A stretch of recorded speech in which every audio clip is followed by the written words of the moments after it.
राज्यात भाजपला मिळालेला सत्तेचा कौल हा जनतेचा नाही, तो सत्तेच्या गैरवापराचा कौल आहे, अशी टीका काँग्रेस आमदार विश्वजित कदमांनी केली आहे। महापालिकेत जनतेनं भाजपला स्पष्ट बहुमत दिलं नाही, याउलट काँग्रेसला चांगलं मताधिक्य दिलं, त्यामुळे भाजपला या ठिकाणी धक्का बसलाय असं ते यावेळी बोलताना म्हणाले।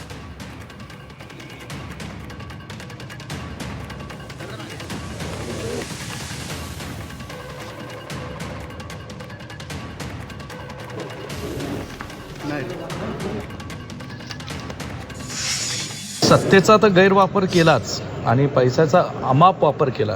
पण भाजपला हे लक्षात येत नाही की महाराष्ट्राचे लोक हे जागृत लोक आहेत, महाराष्ट्राचे मतदार जागृत आहेत आणि अशा परिस्थितीत कुठेतरी समतोल राखला पाहिजे। आणि या ठिकाणी सत्तेचा गैरवापराचा कौल हा जिथे भाजपची सत्ता आली असं मी म्हणेन, कारण जनतेच्या मनात सांगितलं सुद्धा लोकांना कुठेतरी रोष होता लोकांमध्ये